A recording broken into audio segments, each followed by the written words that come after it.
Hello everyone, and welcome back to The Lost Planeswalker. You're here with me, Jesse, the Lost Planeswalker, and today I'm going to do the Hail Caesar Precon upgrade guide for the Fallout Commander decks. Hail Caesar is the last video, so if you're interested in any of the other upgrade guides I did, please take a look at my channel. But starting out, let's see those commanders for this deck. We have obviously Caesar, Legion's Emperor, and Mr. House President and CEO. So Caesar, Legion's Emperor, is 1 red, white, and a black, legendary creature, human soldier. Whenever you attack, you may sack another creature. When you do, choose 2. Create 2 1/1 red and white soldier creature tokens with haste that are tapped and attacking. You draw a card and lose 1 life. And Caesar, Legion's Emperor, deals damage equal to the number of creature tokens you control to target opponent. Caesar has a ton of upside, and I think he can be a very powerful card in any number of ways you build him, but he is very good in this deck. Other than, I think there really needs to be more creature tokens created, and I really try to solve that issue with the cards I decided to include. But Mr. House, President and CEO, is a red, white, black, legendary artifact creature human. Whenever you roll a 4 or higher, create a 3/3 colorless robot artifact creature token. If you rolled a 6 or higher, instead create that token and a treasure token. 4, tap, roll a 6-sided die plus an additional 6-sided die for each mana from treasure spent to activate this ability. Mr. House is also a great card, but just not for this deck. Obviously, Mr. House is a legendary creature, and he falls in these colors, so they made him the co-commander, but honestly, I don't think he works at all in this deck, and he deserves his own deck, which I actually built a couple months ago when this deck came out because I had a great idea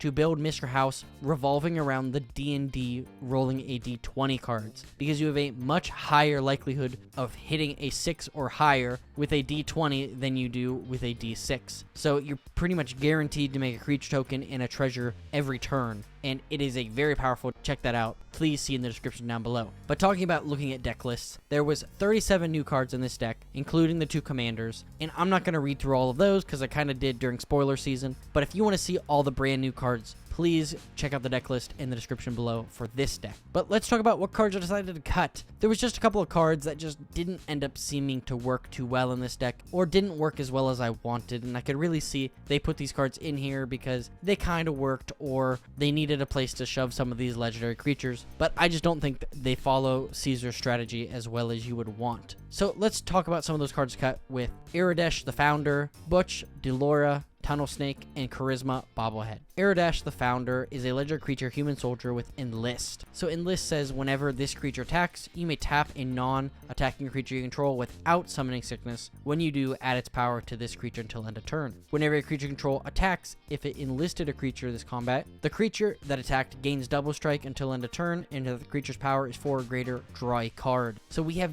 never really received that many Enlist cards. It came out with Dominaria United, and that was pretty much it, but this kind of makes a very cool deck that cares about those unlisted creatures and gives you a lot of upside. So I could see this turning into a commander deck. I don't think it's good enough to just not be included in a deck on its own. But Butch, Deloira, Tunnel Snake, legendary creature human rogue menace. Tunnel Snake rule: whenever Butch attacks, it gets +1/+1 until end of turn for each rogue and or snake you control, and then 1 in a black, put a menace counter on another target creature. It becomes a rogue in addition to its other types. Again, this is a very cool card, but this wants to play in a rogue deck. This really does not work as well as you want in this deck, so I really don't like it as much. And then Charisma Bobblehead. For 4 mana, create X 1/1 white soldier creature tokens, where X is the number of bobbleheads you control. Activate only as a sorcery. Out of the box, there's only 2 bobbleheads in this deck, so for 4 mana, you're making 2 white creature tokens. No other abilities. I don't think it's worth doing at all, so I decided to remove it. Next up, we have Craig Boone, Novik Guard,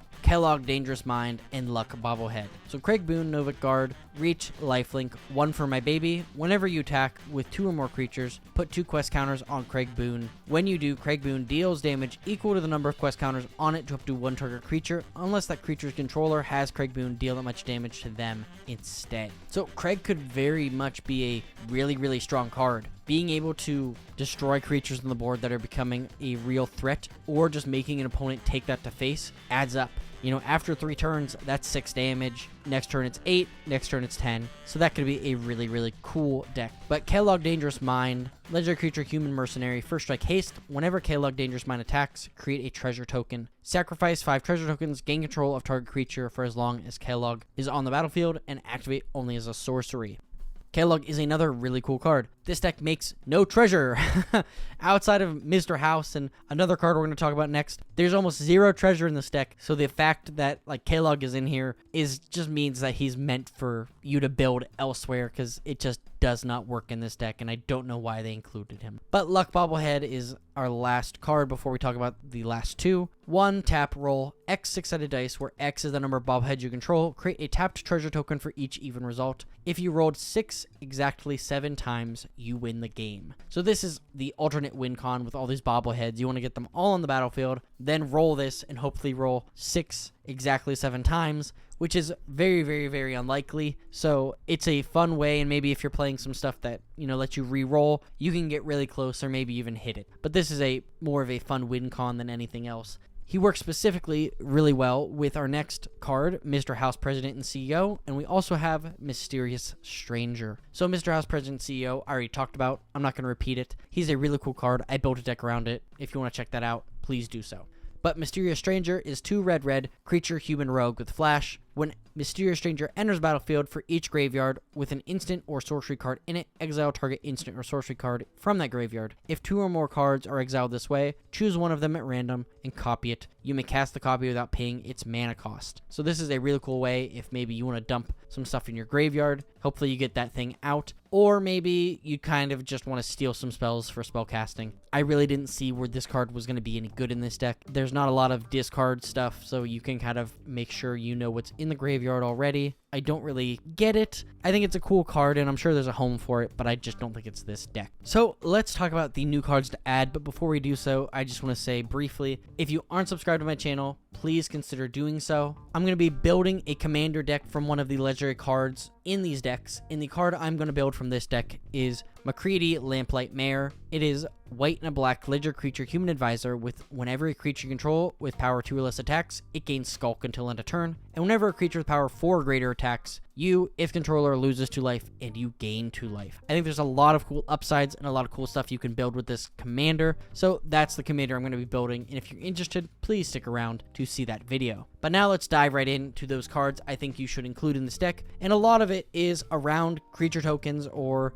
making more of them. So we have Adeline, Resplendent Cathar, Anointed Procession, and Aurelia the Law Above. Adeline, Resplendent Cathar, legendary creature, human knight, vigilance. Adeline, Resplendent Cathar's power is equal to the number of creatures you control. Whenever you attack, for each opponent, create a 1/1 white human creature token that's tapped and attacking that player or planeswalker they control. So first off, Adeline is going to get huge, but whenever you attack, you're going to get to make more creature tokens, which is exactly what this deck wants to do. Anointed Procession is an enchantment that says if an effect would create 1 or more tokens under your control, it creates twice that many tokens instead. We love making those creature tokens, and Anointed Procession is there for us. But we have Aurelia the Law Above, which is 3 red white legendary creature angel with flying, vigilance, and haste. Whenever a player attacks with 3 or more creatures, draw a card. Whenever a player attacks with 5 or more creatures, Aurelia the Law Above deals 3 damage to each of your opponents and you gain 3 life. Aurelia is a sick card, and I think it's especially good in this deck because of our commander. You're going to be making 2 creature tokens that are already tapped and attacking. You just attack with Aurelia or one other little dork, and you're going to be able to draw a card. So I think she's well worth the include. Next up, we have Bastion of Remembrance, Liliana, Death Horde General, and Mondrak, Glory Dominus. Bastion of Remembrance is an enchantment that says whenever it enters, create a 1/1 white human soldier creature token, and whenever a creature you control dies, each opponent loses 1 life and you gain 1 life. Well, our commander sacks a creature, so we're already going to be able to do that, and then makes 2 little guys that are tapped and attacking. So potentially we can drain all of our opponents for 3 life every turn and gain 3 life without really having to do much. So I think Bastion of Remembrance is a great card to add. Another one is Liliana Dreadhorde General. She is 6 mana to cast, but whenever a creature you control dies, draw a card. Well, obviously we're going to be doing that, so this is great. For 1 mana, create a 2/2 black zombie creature token. -4, each player sacks 2 creatures, or -9, each opponent chooses a permanent they control of each permanent type and sacks the rest. Liliana Dreadhorde General is probably one of my favorites. She gives you a ton of upside. It's going to be very easy for you to get ahead with this card on the board. And then Mondrak, Glory Domus, is a legendary creature, Phyrexian Horror. If 1 or more tokens would be created under your control, twice that many are created instead. For 1 Phyrexian White, Phyrexian Right, sack 2 other artifacts and or creatures creatures, put an indestructible counter on Mondrak Glory Dominus.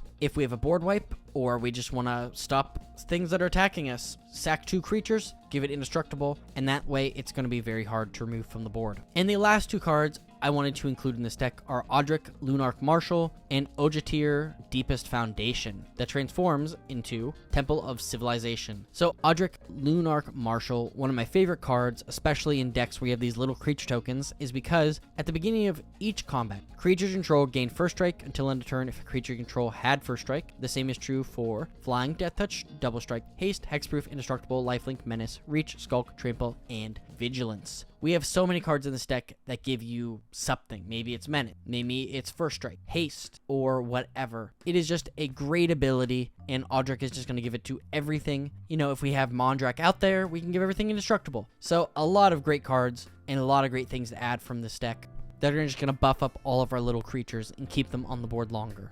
And Ojatir Deepest Foundation is a legendary creature god with vigilance. If one or more tokens would be created under control, 3 times that many of those tokens are created instead. When Ojatir dies, return it to the battlefield tapped and transformed under its owner's control, which turns into the Temple of Civilization. 2 and a white, transform this. Activate only if you attacked with 3 or more creatures this turn and only as a sorcery. Triple the creature tokens is insane. With our commander alone, we could create 6 creature tokens by sacking 1. So I think that this is well worth the include. In addition, if we can get any of those other doublers on the board, we're going to be able to make an insane number of creature tokens and just overwhelm our opponents. So I just want to say thank you so much for watching. What did you think about the cards I decided to add or cut from this deck? Did you think they were good? Do you think maybe you don't really need those token doublers? Or maybe here's another card you should include? Please leave in the comments down below. I would love to see what you guys have to say. In addition, if you could share this video with a friend, leave a like, and subscribe, that would mean the world to me. So thank you, thank you, thank you. So today's Scryfall card of the day is God Tracker of Jund. The behemoths are content to graze like cattle, while dragons rage and conquer. I know which example I'll follow. Thank you so much for watching, and as always, I'll see you later, Planeswalkers.